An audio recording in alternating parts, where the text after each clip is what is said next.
On the spot news media, we got the latest news. We don't care about the views, we just representing right. Put local news internationally every night. On the spot, wave that Jamaican flag from left to right. Let's get it right, y'all know the type. We ain't dealing with the hype. We make it take flight. Yeah man, my viewers and subscribers, what go on.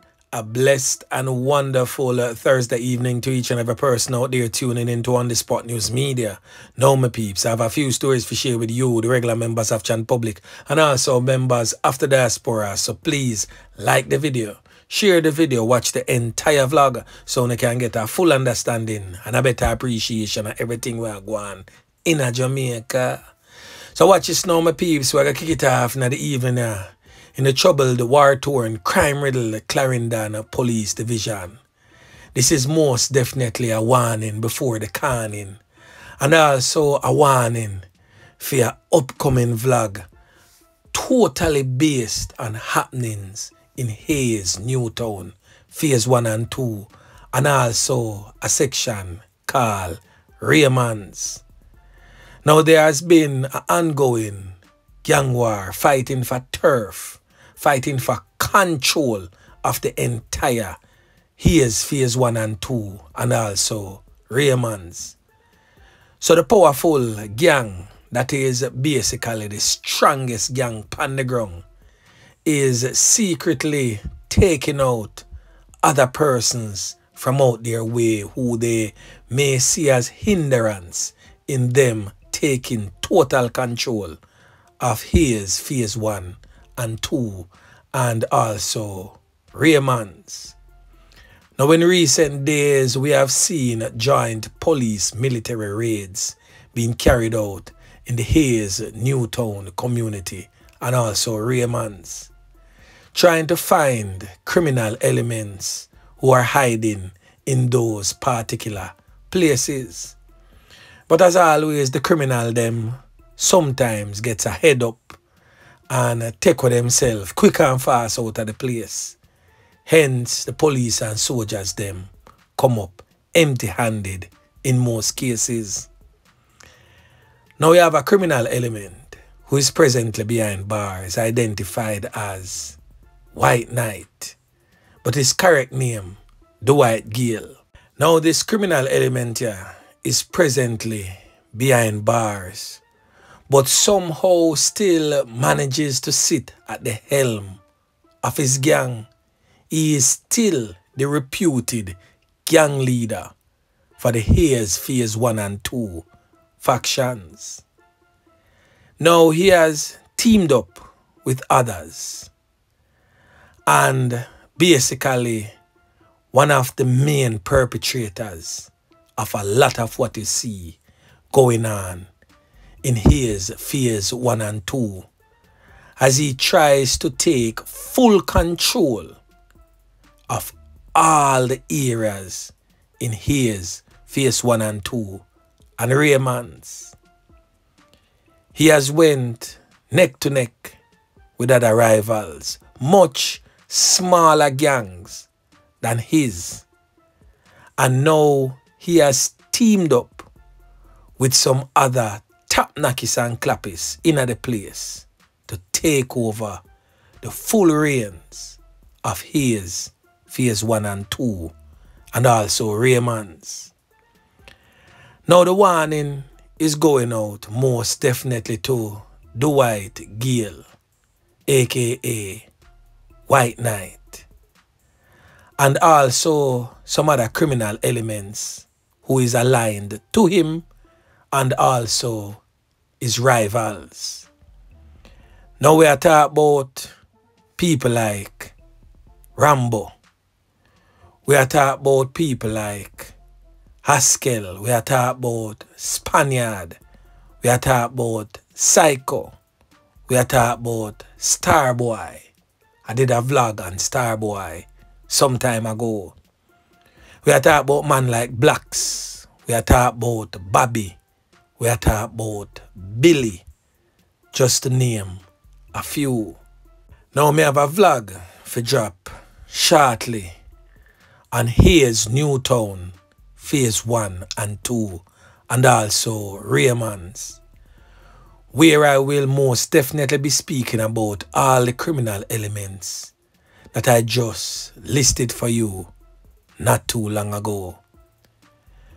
So all the persons living in and around the communities I made mention of, brace yourself for more knockings and clappings. Because whenever the police and soldiers leave, other persons will lose their lives. Because the criminal elements that I just listed a while ago are hell-bent to take over the Hayes Newtown Phase 1 and 2 communities and also that of Raymond's.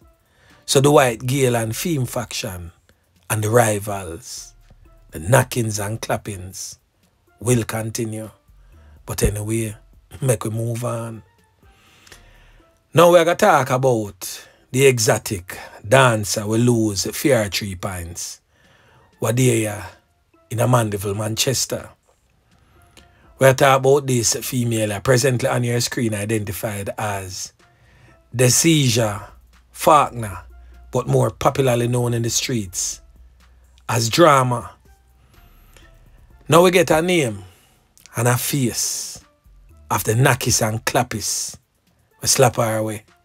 Yeah, man.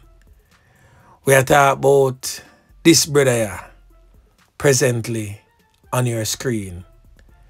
He's said to be the ex-lover, or maybe I should have stated that her ex-customer, because it is said that she was an exotic dancer but also a lady of the night. Now this criminal element here has since been identified as Davian Beckford, aka Blacks. But guess which part this criminal element here come from? Rosites in a Mobile, St. James. So you see how them criminal element here move, hop from parish to parish and carry out them acts of violence on us, the regular members of Chan Public.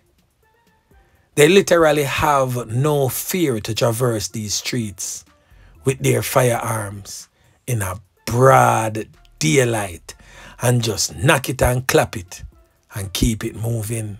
So to the officers investigating that particular matter, if you need some answers, Davian Beckford is the man with the answers that you so desire to close the case of the murdered dancer.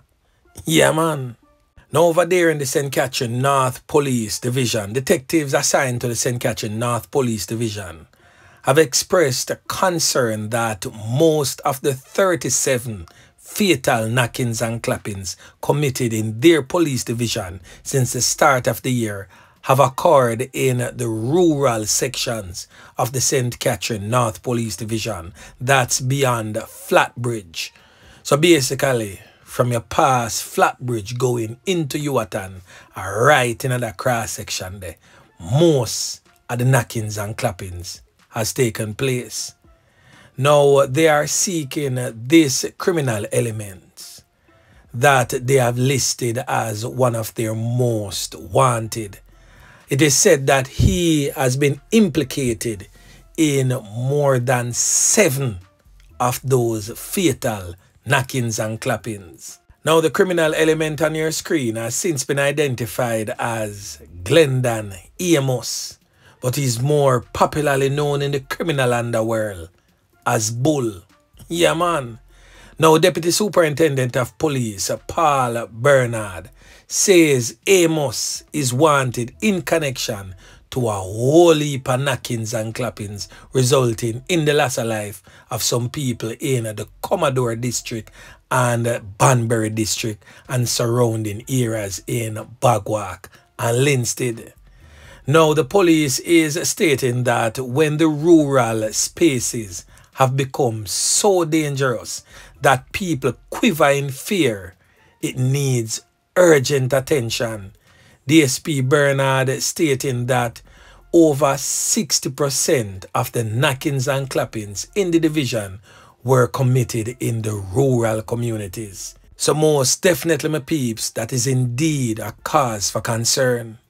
Now over there in the troubled, war-torn, crime-riddled St. Andrew South Police Division, a section of the division known as McDonald Lane, a portion of knockings and clappings has been taking place in that particular community since late May.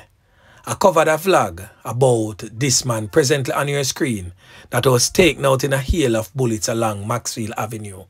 He's from that particular community. Now the latest knockings and clappings that took place in that particular community happened sometime between the wee hours of last night going into this morning.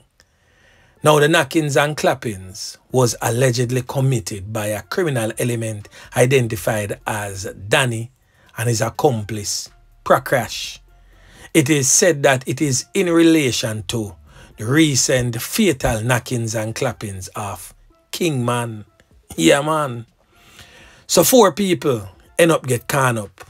A youth identified as David, a female identified as Alicia, a male identified as Robert, and another female identified as Andrea.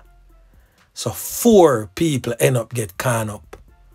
Detectives from the crime scene part of the thing stated that they recovered over 30 spent casings from that particular knockings and clapping scene.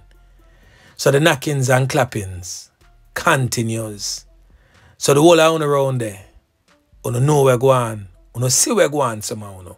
So you know who were the perpetrators of that crime. Now if you don't want the thing to stop it, one thing can stop that is if somebody tell the police exactly what are going on. Yeah, man. Now a knockings and clappings go on in the wee hours of this morning also, sometime after 12 going into 1 a.m. Now this took place along Woodhaven Avenue in the general Constant Spring area. Now the man will end up lose 3 points has since been identified as Davian Rose, said to be 37 years of age, and he's from a 30 Lincoln Avenue address in Kingston 13.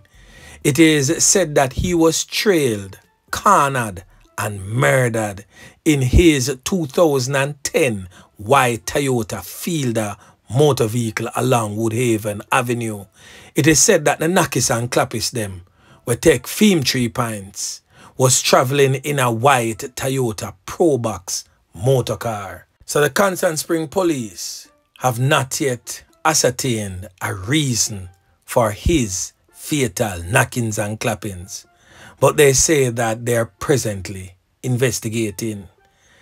Now the last thing that me I got talk about, and I wonder if something can go so. So the man accused of taking the life of a 3-year-old boy over there in St. Mary. I covered that story some time ago. It is now being said that he is willing to represent himself in court. Now, will the court really allow a man who is said to be of unsound mind to represent himself in a murder case in court? Now let me tell you now exactly what go on. So the man accused of taking the life of 3-year-old Asha Campbell in St. Mary on May 29th has indicated to the learned judge that he is willing to represent himself at his trial. Now the 33-year-old man presently on your screen identified as Devon Williams was without legal representation when he appeared in the St. Mary Parish Court on Tuesday to answer to the charges of the loss of life of the 3-year-old and the injuring of some other people. Now, when the matter was called up for mention, the parish judge, Nicole Kellier, asked the investigating officer if the accused man has any legal representation. The investigating officer told the court that Williams did not have a lawyer, but was quick to add that the father of the accused man was seeking an attorney to represent his son. However, Williams, the man, the accused mentally challenged man, interjected and told the court that he would very much like to represent himself, as in doing so the truth will come out and it will set him free. Williams, who was accused of taking the life of the 3-year-old and injuring 6 other people during that brutal attack, recently returned from the United States of America, where it is reported that he was living with his mother. Now, it is said that on that brutal and horrific day, Williams was armed with a knife and a metal pipe. It is said he allegedly launched an attack, taking the life of the 3-year-old child and wounding 6 other members of the child's family. It is also understood that the accused man, who is believed to be mentally ill, told investigators that he heard voices instructing him to take the life of the 3-year-old boy and his family members. So on Tuesday, when he was in court, the judge inquired whether or not he had received psychiatric treatment or an evaluation. The judge was told by the investigating officer that the evaluation was done and the documentation for that is at the Islington police station where he's being held. Now, we definitely have to go follow this case in a court, because we just hope that our learned judge have more sense than this mentally challenged man to allow him to represent himself in a court. Because if that is done, wash me and clean of Jamaica's justice system, because it would have officially turned a mother's or a tasty's patty shop. Yeah, man. So anyway, my peeps, remember to like, share, subscribe to the channel. Stay tuned to On The Spot News Media as I continue to bring you fresh news and updates in subsequent newscast. On The Spot News Media. Yeah, man.